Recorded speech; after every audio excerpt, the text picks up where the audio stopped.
Le voici, celui qui fut un astre et qui s'éteint désormais dans un morne brouillard. Voici le roi majestueux qui régna sur Thèbes. Le mortel qui triompha du Sphinx aux énigmes insondables. Oedipe, le parricide, l'incestueux, celui que toute la Grèce révérait pour sa sagesse, mais qui ne fut pour lui-même qu'un mystère indéchiffrable.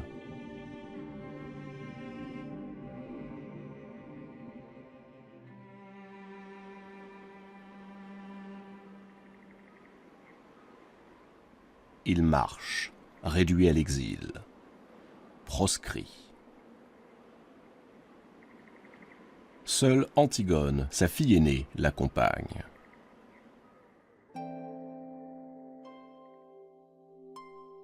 Antigone, à la fois sévère et triste. Elle garde la tête haute, insensible aux injures qui accompagnent leur route. Ils cheminent ensemble, l'aveugle guidé par la Vierge. Et quand on les croise ainsi, on croit voir revenir un mort du monde souterrain. La grande prêtresse de Delphes avait prédit un jour à Oedipe le plus effroyable et le plus lamentable des destins. Tu tueras ton père et tu coucheras avec ta mère. Toute sa vie, celui qui devint roi de Thèbes avait tenté de faire mentir l'oracle. La vérité avait fini par éclater au grand jour. Oui, à son insu, Oedipe avait bel et bien assassiné son père, puis épousé sa propre mère. De cette union incestueuse étaient nés 4 enfants, 2 garçons, Éthéocle et Polynice, puis 2 filles, Antigone et Ismène. En découvrant l'horrible vérité, sa mère, devenue son épouse, la malheureuse Jocaste, s'était pendue.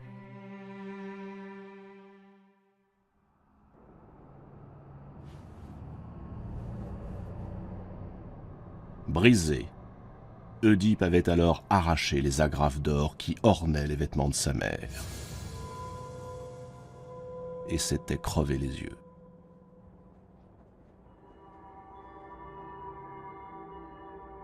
Ainsi, il ne verrait plus le jour, ni la nuit, ni les hommes.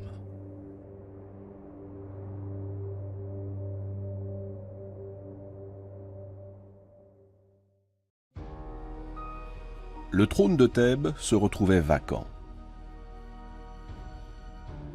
Les fils d'Oedipe, Éthéocle et Polynice, n'étant pas encore en âge de régner, c'est leur oncle, Créon, qui assuma la régence. Créon refusa de sévir contre Oedipe, car il estimait qu'en se privant de lumière, le malheureux avait suffisamment payé sa dette. Cette décision révolta Éthéocle et Polynice. Adolescents batailleurs et fiers, furieux d'être devenus la honte de Thèbes, ils s'emparèrent d'Oedipe. Ils l'enfermèrent dans une prison du palais. Pire encore, ils proclamèrent la déchéance de leur père et exigèrent le pouvoir suprême.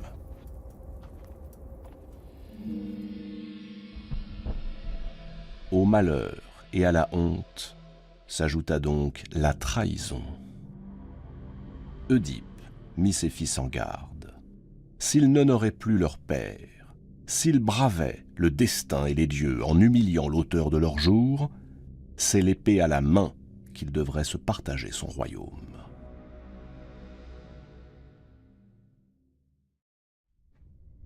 Éthéocle et Polynice n'eurent que faire de ces anathèmes.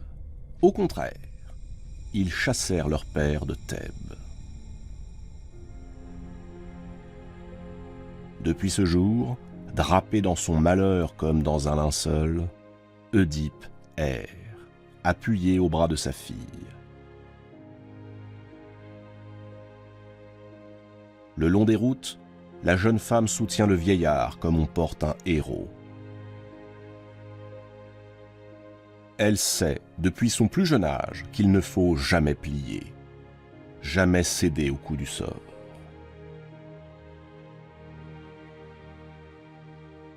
Harassés, les voilà qui arrivent non loin d'Athènes, à l'entrée d'une petite ville nommée Colone. Un oracle avait prédit à Œdipe qu'il y trouverait le repos. Quelqu'un leur offre le gîte. Il était temps. Œdipe est à bout de force. Antigone s'allonge à ses côtés et l'enveloppe entre ses bras, comme si tout à coup le père était devenu l'enfant.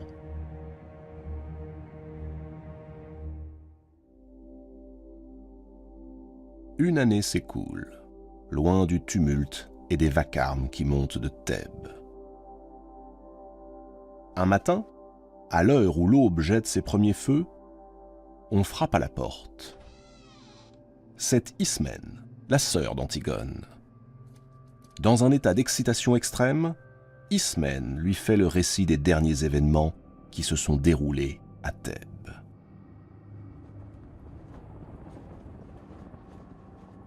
Éthéocle et Polynice se sont emparés du pouvoir. Mais une ombre flotte sur leur victoire. Leur père, Œdipe, ne leur avait-il pas prédit qu'ils se partageraient le royaume, l'épée à la main?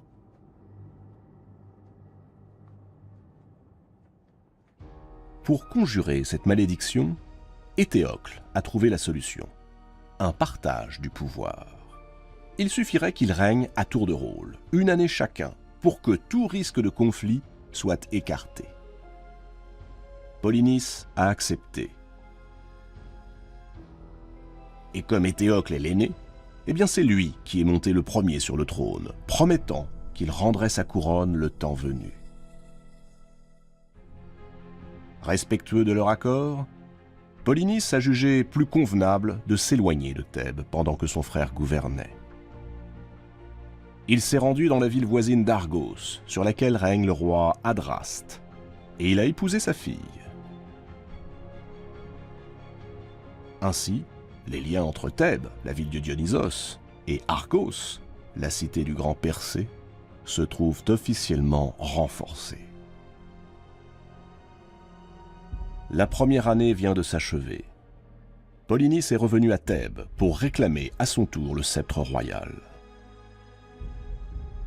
Hélas, c'est sans compter avec le vertige que procure le pouvoir. Éthéocle a refusé de respecter l'accord, oublié le serment. Et Polynice n'a dû son salut qu'à la fuite. Déjà, les soldats d'Éthéocle s'apprêtaient à l'arrêter pour l'enfermer au fond d'une geôle.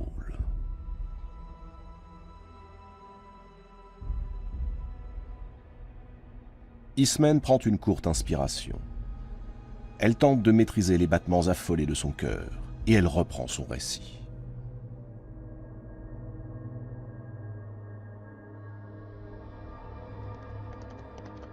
Polynice a galopé à bride abattue jusqu'aux portes d'Argos.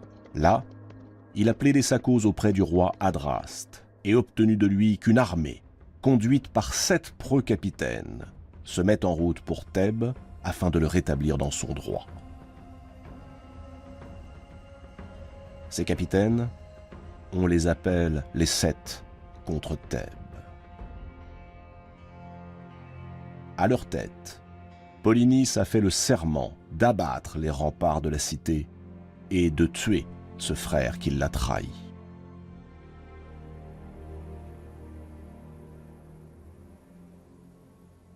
Ismène marque une pause avant de murmurer. À moins que Œdipe, notre père, accepte de revenir pour apporter son soutien à celui des 2 frères qu'il estime le plus digne de régner. Le vieil aveugle secoue la tête faiblement. il n'en est pas question. Que ses fils accomplissent leur propre destin. Lui-même, écrasé par le poids de ses fautes, muré dans le désespoir, ne se sent plus ni assez fort, ni assez légitime pour intervenir dans l'histoire des hommes. Il se laisse mourir, plein de chagrin et de remords.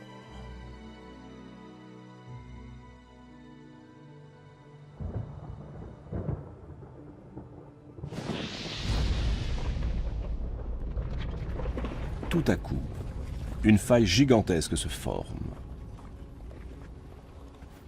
Et sous les yeux ébahis d'Antigone et d'Ismène, l'infortuné Oedipe disparaît lentement vers le séjour des morts. Zeus a décidé de mettre un terme à ses souffrances.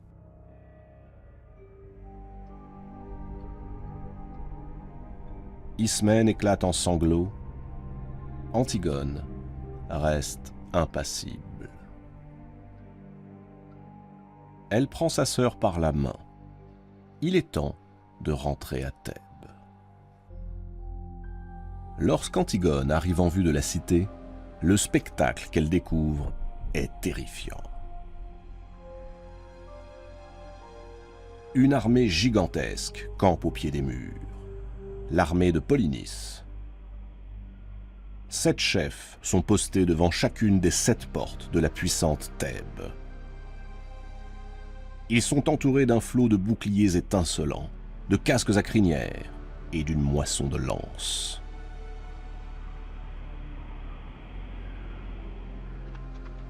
Antigone se précipite vers Polynice. Elle tente de le raisonner. Elle lui demande de ne pas porter les armes contre son frère. Polynice refuse. Il a été bafoué. On lui a volé ses droits. Éthéocle doit payer et rendre le trône.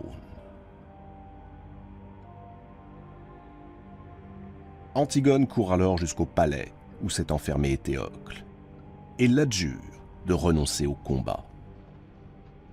Éthéocle, lui aussi, refuse. Il n'est pas question que lui, l'aîné, cède son trône.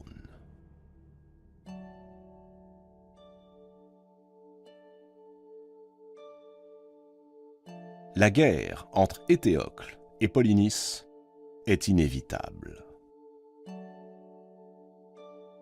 Impuissante, la jeune femme se rend sur la plus haute des murailles de Thèbes. Et c'est là, dans une nuit de terreur et de silence, où le moindre bruit trouve un effroyable écho, qu'elle attend que s'embrase le monde.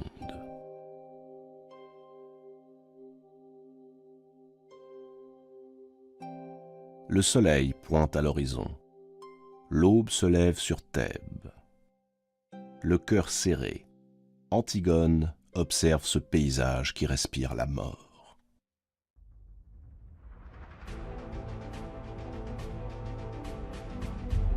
Les deux armées s'élancent. Bientôt, les cimiers flamboyants et les armures dorées disparaissent dans la mêlée.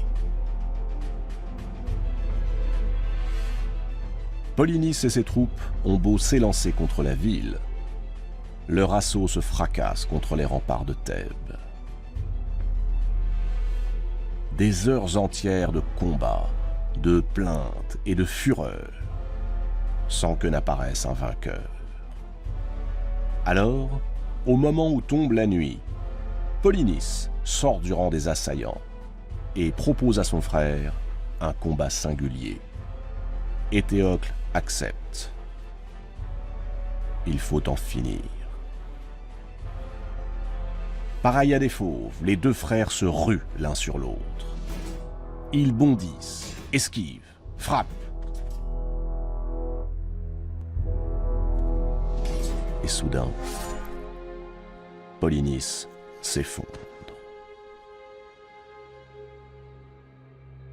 Éthéocle est vainqueur. Il se retourne vers les siens et lève les bras en signe de victoire.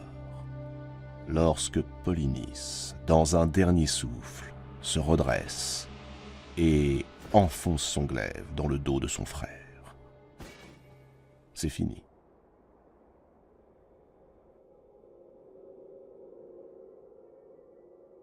Les fils d'Œdipe gisent à présent côte à côte, dans la poussière. Chacun est le meurtrier de l'autre.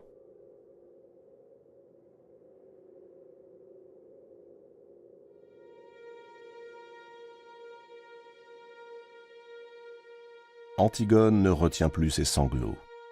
Elle pleure. Elle pleure sur le destin funeste de sa famille.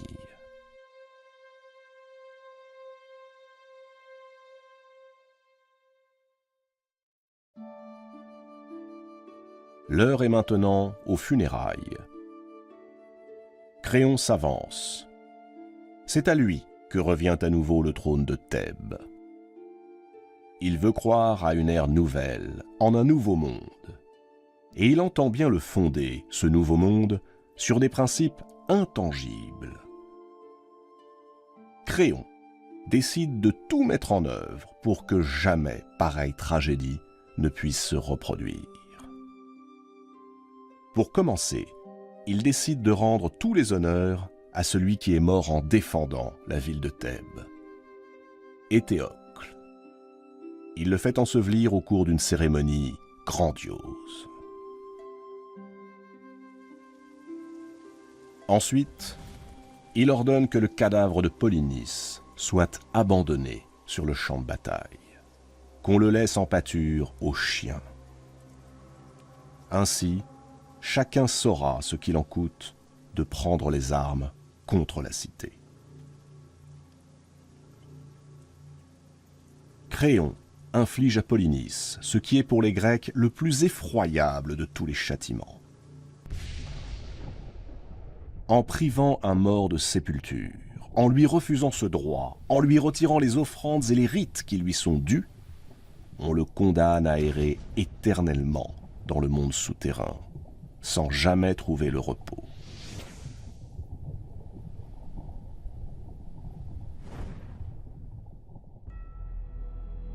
Créon n'agit pas ainsi de gaieté de cœur.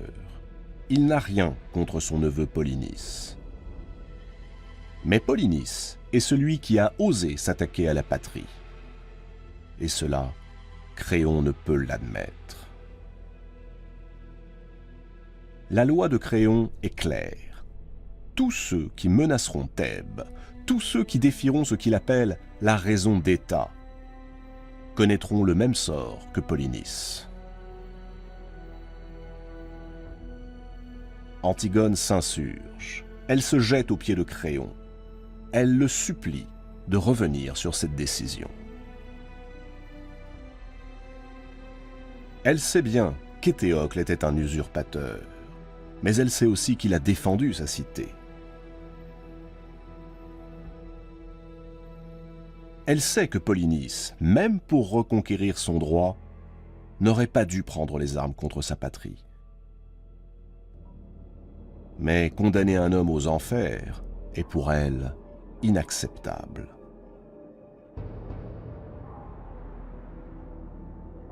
Seuls les dieux ont le pouvoir de prendre une telle décision, pas les hommes.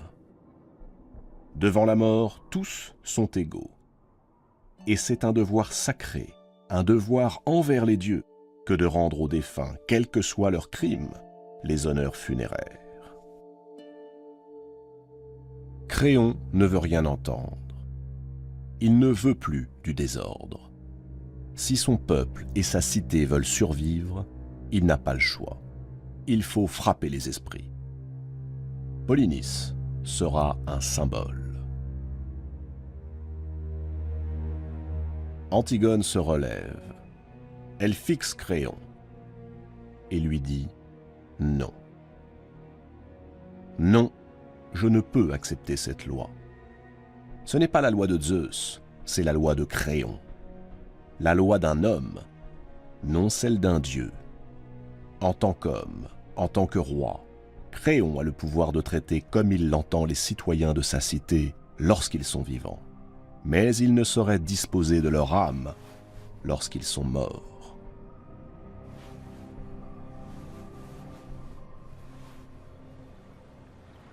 Il existe une loi plus haute que toutes celles des hommes, une loi non écrite.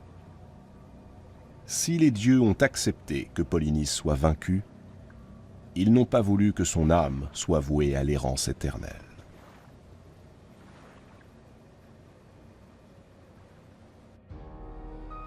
Antigone se précipite chez sa sœur. Elle demande à Ismène son aide. Elles profiteront de la nuit pour se faufiler, à l'insu de tous, hors des murailles de Thèbes. Elles iront chercher la dépouille de Polynice, et elles lui offriront les funérailles qui lui permettront de ne pas errer parmi les ombres pour l'éternité. Mais Ismène refuse. Elle est affolée. Elles sont femmes, et donc soumises à la loi des hommes.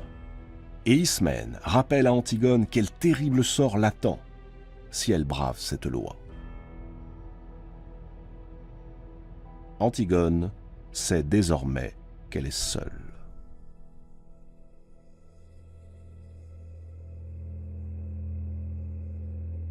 La nuit est là, qui recouvre la plaine. Pas un bruit. À la lueur des étoiles, Antigone cherche le cadavre de Polynice. Elle l'aperçoit au pied d'un arbre, couché sur le dos, comme écartelé. Alors, doucement, la jeune femme entonne un chant de deuil.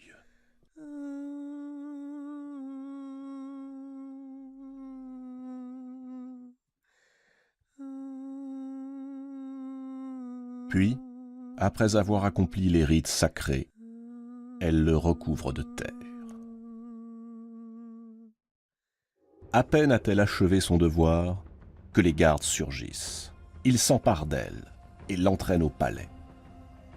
Antigone n'oppose aucune résistance. Elle a agi en connaissance de cause et elle n'ignore rien de ce qui l'attend. Une fois devant Créon, elle affronte la sévérité de son regard, le front levé. Créon est désemparé. Il souhaiterait n'avoir jamais édicté cette loi.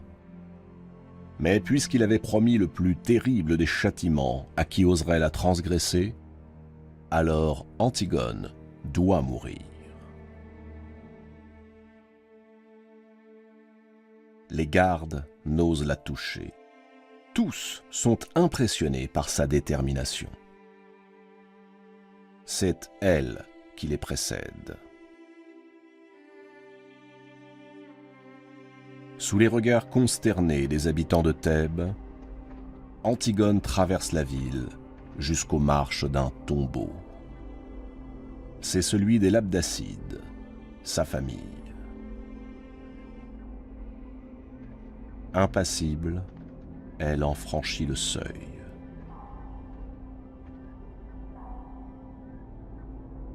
Après un instant d'hésitation, les gardes font rouler la pierre qui en referme l'entrée.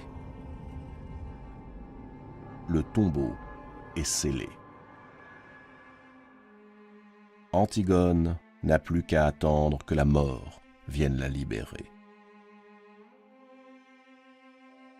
Ainsi périt Antigone, emmurée vive, pour avoir obéi à ce principe plus haut que toutes les lois, la morale. Pour la première fois, quelqu'un vient de se dresser contre le pouvoir absolu. Antigone, première figure de la résistance, au nom de la conscience, a payé de sa vie son incroyable audace.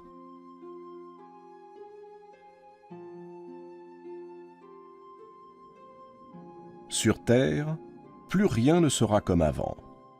La loi de la conscience s'oppose désormais à la loi des dieux, comme à la loi de l'État. La liberté individuelle est née. Le temps des mythes, lentement, va se dissiper. Celui de l'histoire, maintenant, peut commencer.